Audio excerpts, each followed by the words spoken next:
খরচ করে ভাবনা চিন্তা করে প্রত্যেকটা মাদ্রাসা প্রত্যেকটা মসজিদে মসজিদে তারা তাদের লোক পাঠিয়েছিল, যাও কোন মাদ্রাসায় কোরআন আছে, মসজিদে কোরআন আছে, তোমরা সব কোরআনকে এবং কোরআনকে মাদ্রাসা থেকে মসজিদ থেকে তোমরা নিয়ে এসো, একত্রিত করো।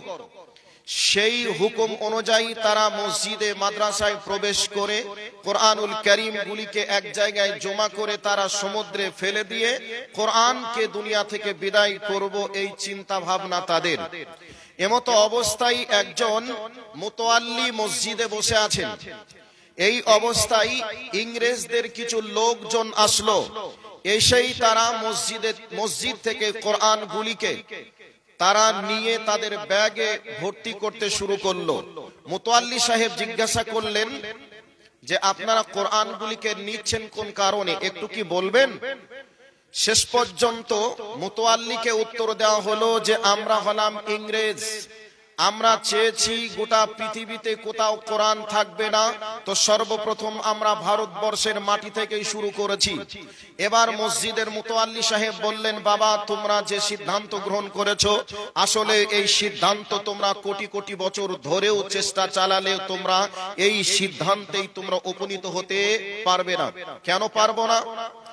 এই অবস্থায় মসজিদের মুতাওয়াল্লি বললেন, এটা তো কোরআন, এটা তো কাগজে লেখা কোরআন, আমাদের কাছে জীবন্ত কোরআন আছে। এবার জীবন্ত কোরআন বলতে কি একটু কি বুঝিয়ে বলবেন? অবশ্যই বুঝিয়ে বলবো। মসজিদের মুতাওয়াল্লি সাহেব এই অবস্থায় একটা 8 থেকে 10 বছরের কোরআনের হাফেজকে ডেকে নিয়ে আসলেন। ডেকে নিয়ে আসার পরে এবার মসজিদে মুতাওয়াল্লি বললেন, বাবা তুমি একবার সূরাতুল ফাতিহা থেকে একটু শুরু করো তো। এই অবস্থায় মসজিদের মুতাওয়াল্লি সেই দিন দায়িত্বহীন ভাষাতে বলেছিলেন, ইংরেজের বাচ্চা ইংরেজ, তোমরা শুনে রেখে দাও, আমি যে তোমার সামনে 8 থেকে 10 বছরের শিশু বাচ্চাকে দাঁড় করিয়েছি, এই বাচ্চা এক জায়গায় দাঁড়িয়ে 6 থেকে 7 ঘন্টার মধ্যে গোটা কোরআনকে একই জায়গায় দাঁড়িয়ে পড়িয়ে শুনিয়ে দিতে পারবে। অতএব তোমরা পৃথিবী থেকে কাগজে লেখা কোরআনকে বিদায় করলেও করতে পারো, এটা তোমরা চেষ্টা করলে সম্ভব হলেও হতে পারে, কিন্তু আজকে এই জীবন্ত কোরআনকে তোমার সামনে দাঁড় করিয়ে রেখেছি, এই বাচ্চাকে একবার যদি আমি বলতে শুরু করি, একই জায়গায় দাঁড়িয়ে এই গোটা কোরআনটাকে পড়িয়ে শুনিয়ে দিবে। এবার বাচ্চাটিকে বললেন, বাবু তুমি একটু কোরআনটা পড়তে শুরু করো তো। এই অবস্থাতে আউযু বিল্লাহি মিনাশ শাইতানির রাজিম বিসমিল্লাহির রহমানির রহিম বলে শুরু করলো। একবারে সূরাতুল ফাতিহা থেকে ঝড়ের গতিতে যখন এবার কোরআনের তেলাওয়াত শুরু হলো, তখন ইংরেজের বাচ্চা ইংরেজরা বুঝলো, না না না, আমরা কাগজে লেখা কোরআনকে আগুনে পুড়িয়ে পানিতে ডুবিয়ে পচিয়ে শেষ করে দিতে পারি, কিন্তু এই কোরআনটাকে কি করে শেষ করব? তবে ভারতবর্ষের যত কোরআনের হাফেজ আছে তাদেরকে হয়তো মেরে দিলেও দেওয়া যাবে, কিন্তু ভারতবর্ষের বাইরে গোটা বিশ্বে কোরআনের হাফেজ তো অসংখ্য আছে। একই জায়গায় দাঁড়িয়ে যে কোরআনকে শুনিয়ে দিতে পারে, সেই কোরআনকে পৃথিবী থেকে কোনোদিন বিদায় করা সম্ভব হবে না। যার কারণে কম্পিউটারের সামনে দাঁড়িয়ে একটা বাচ্চা যদি কোরআন পড়তে শুরু করে দেয়, কোরআন 1 ঘন্টার মধ্যে কয়েকশো কোরআন, কয়েক কোটি কোরআন আবার পৃথিবীর মাটিতে ছাপানো সম্ভব হবে। সেই দিন ইংরেজরা বুঝেছিল, না আমাদের দ্বারাই কোরআনকে বিদায় করা সম্ভব হবে না।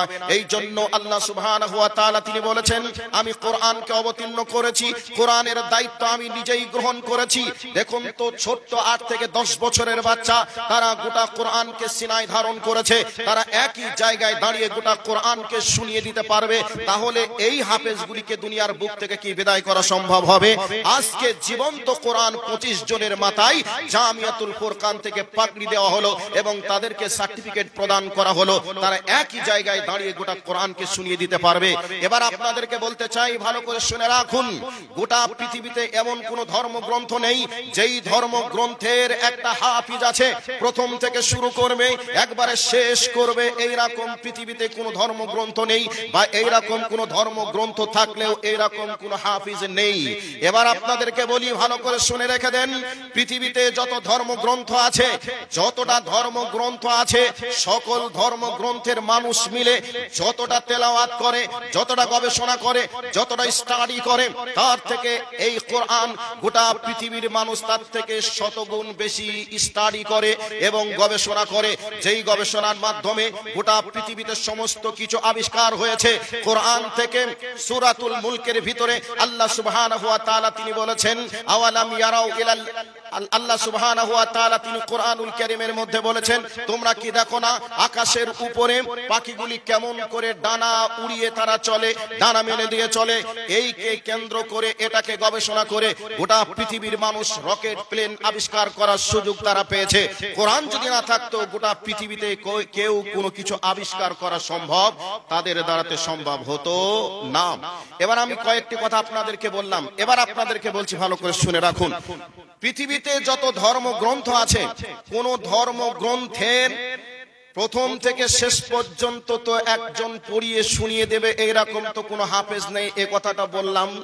এরপরে আপনাদেরকে বলছি ওই ধর্মগ্রন্থ কবে এসেছে, কার উপরে অবতীর্ণ হয়েছে, কতদিন সময় লেগেছে, এই কোরআন এই ধর্মগ্রন্থের ভিতরে কয়টি অক্ষর আছে, কয়টি অধ্যায় আছে, কয়টি পারা আছে, এইরকম বলে দেওয়ার ক্ষমতা পৃথিবীর কোনো ধর্মগ্রন্থের নেই। কিন্তু কোরআনকে যদি জিজ্ঞাসা হয়, কোরআন তুমি বলো এই পৃথিবীর মাটিতে তুমি কবে এসেছো, কোরআন বলবে শাহরু রমাজান আল্লাযী উনজিলা ফীহিল কুরআন, আমি এসেছি রমজান মাসে। এবার কোরআনকে যদি জিজ্ঞাসা করেন, কোরআন তুমি তো রমজান মাসে এসেছো এ কথা বলছো, বোঝা গেল। তবে কোরআনে রমজান মাসে কবে তুমি এসেছো, কোন দিনে এসেছো, কোন রাত্রিতে এসেছো তুমি একটু বলো। কোরআন বলবেন ইন্না আনজালনাহু ফী লাইলাতুল কদর, কোরআন বলবে আমি দিনে আসি নাই বরং আমি রাত্রিতে এসেছি। এবার জিজ্ঞাসা করবেন কোন রাত্রিতে এসেছে, কোরআনকে যদি জিজ্ঞাসা করা হয় কোরআন বলবে লাইলাতুল কদরি, আমি লাইলাতুল কদরে রাত্রিতে এসেছি।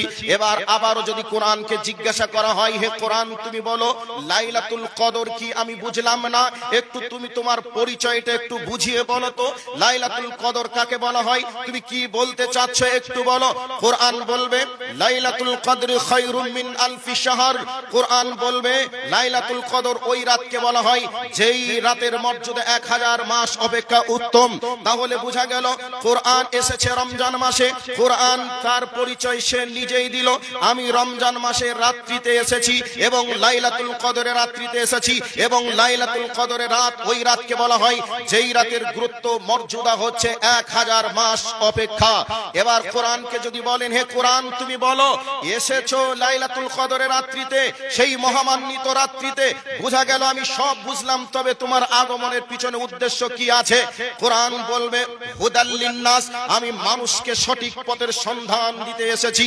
এবার বলবেন সঠিক পথের সন্ধান বলতে যেই সঠিক পথের সন্ধান পেলে দুনিয়াতে একটা প্রকৃত মানুষ হওয়া যায় এবং দুনিয়া থেকে বিদায় নেওয়ার পরে পরে সে সিরাতে মুস্তাকিম সোজা জান্নাতের রাস্তায় চলে যেতে পারে বা জান্নাত পর্যন্ত পৌঁছে যেতে পারে।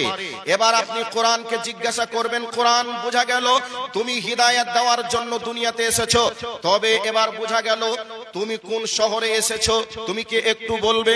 পৃথিবীতে এত বড় বড় দামি দামি শহর আছে, তবে বলো তোমার রব তোমাকে কোন শহরের জন্য কবুল করেছে।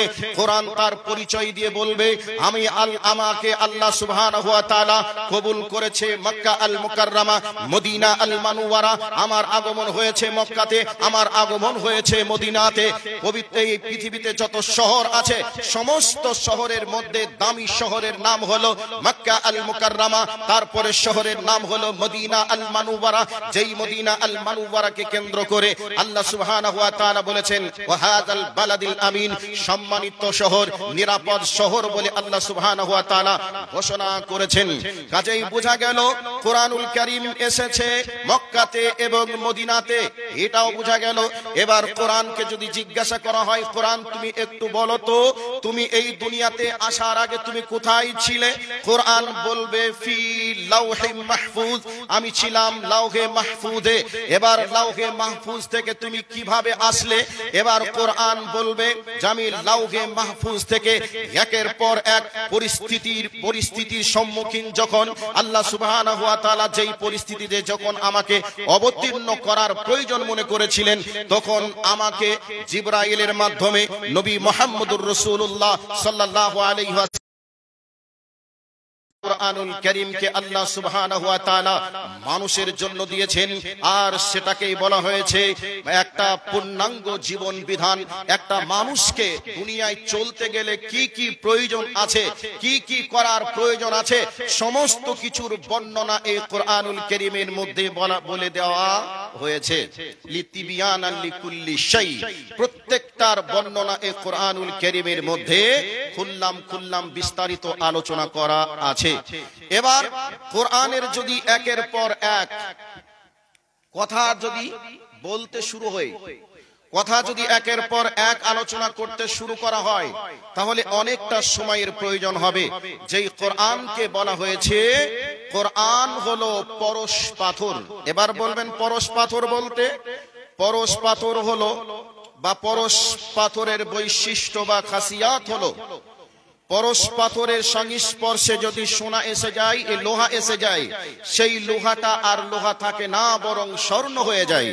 তদানীন্তন সময়ের মানুষগুলি যাদের চরিত্র খারাপ ছিল, তাদের জীবনযাত্রা খারাপ ছিল, সদা সর্বদাই যারা মদের উপরে ডুবে থাকতো, যারা নারীদেরকে হজম করার জন্য প্রতিযোগিতা করত, এই ধরনের মানুষগুলি যখন কোরআন নামক পরশ পাথরের সংস্পর্শে আসলো, তাদের মান মর্যাদা, তাদের চলাফেরা রাস্তা পরিবর্তন হয়ে গেল। এবার বলবেন কি করে?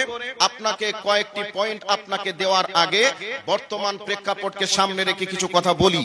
এবার কি বলবো? وقال الذين كفروا لا تسمعوا لهذا القرآن والغوا فيه لعلكم تغلبون। আল্লাহ সুবহানাহু ওয়া তাআলা কোরআনুল কারীমের আয়াত অবতীর্ণ করলেন। এখানে কি বলতে চেয়েছেন? বিশ্ব নবী যখন নবিয়তের শুরুতে দ্বীনের দাওয়াত যখন শুরু করলেন, কোরআনুল কারীম যখন মানুষের কাছে তেলাওয়াত শুরু করলেন, এই অবস্থায় মানুষগুলি যারাই নবীজির সংস্পর্শে আসছে, কোরআনুল কারীম যারাই শ্রবণ করছে, তাদের অন্তরে স্পর্শ করে তারা অন্ধকার জামানাকে ত্যাগ করে তারা কোরআনুল কারীমের মাধুর্যে মুগ্ধ হয়ে তারা ইসলামের সুশীতল ছায়া পেয়েছিল। এইগুলি যখন লক্ষ্য করে দেখলো যে সর্বনাশ